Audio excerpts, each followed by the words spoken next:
తెలంగాణ రాష్ట్ర వ్యాప్తంగా ఉన్న రైతు సోదరులందరికీ కూడా రాష్ట్ర ప్రభుత్వం గొప్ప శుభవార్త అయితే చెప్పిందండి. ప్రస్తుతం దీనికి సంబంధించి మనకి రైతు భరోసా నిధులనేవి అయితే విడుదల చేసుకుంటూ వచ్చింది కదా రాష్ట్ర ప్రభుత్వం అయితే.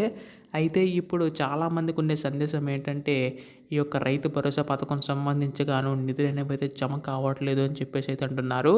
అయితే ఇక్కడ అర్హులైన ప్రతి ఒక్కరికి వస్తుందని చెప్పేసి అయితే అన్నారు. మేము అర్హులే, కాకపోతే ఇంకా రాలేదని కూడా చాలామంది అడగడం అయితే జరుగుతుంది. సో ఈ వీడియోలో పూర్తి సమాచారం అంతా కూడా తెలుసుకుందామండి. రైతు సోదరులందరూ కూడా వీడియోని అయితే చివరి వరకు అయితే చూడండి. అంతకంటే ముందు చాలామంది వీడియోని అయితే చూస్తున్నారు కానీ సబ్స్క్రైబ్ చేసుకోవడం లేదు.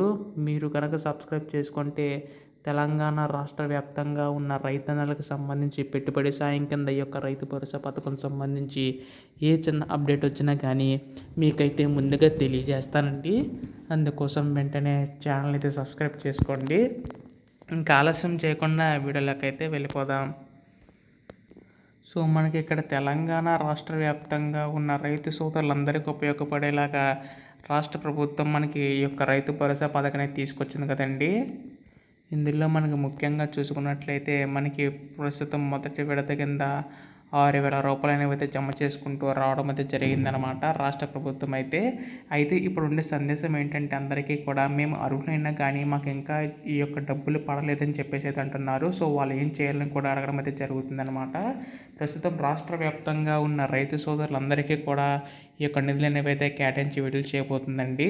అయితే మనకి జనవరి 26వ తేదీన ప్రారంభమైన ఈ పథకం మనకి మార్చి 30వ తేదీ వరకు కూడా కొనసాగుతూనే ఉంటుందన్నమాట. అంటే మనకి ఒకేసారి కాకుండా విడతల వారీగా జమ చేసే అవకాశం ఉందండి.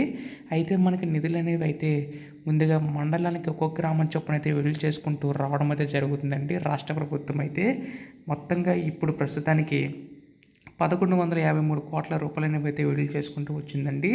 వచ్చే వారంలో కూడా మనకి ఈ యొక్క నిధుల వరకు పెంచి మనకి వేరే యొక్క గ్రామాలు ఎవరైతే ఉంటారో ఎవరికైతే పడలేదో వారికి కూడా పడతాయన్నమాట. కేవలం సాగు భూమి కలిగిన వారికి మాత్రమే జమ అవుతాయండి. సో సాగు భూమి చేసుకునే వారికి మాత్రమే యొక్క డబ్బులు అనేవి అయితే పడతాయన్నమాట. అలాగే ఈ కేవైసీ కూడా కంప్లీట్ అయి ఉండాలి. ఎవరికైతే ఈ కేవైసీ యొక్క సాగు భూమి కంప్లీట్ అయి ఉంటుందో వారికి మాత్రమే డబ్బులు పడతాయండి.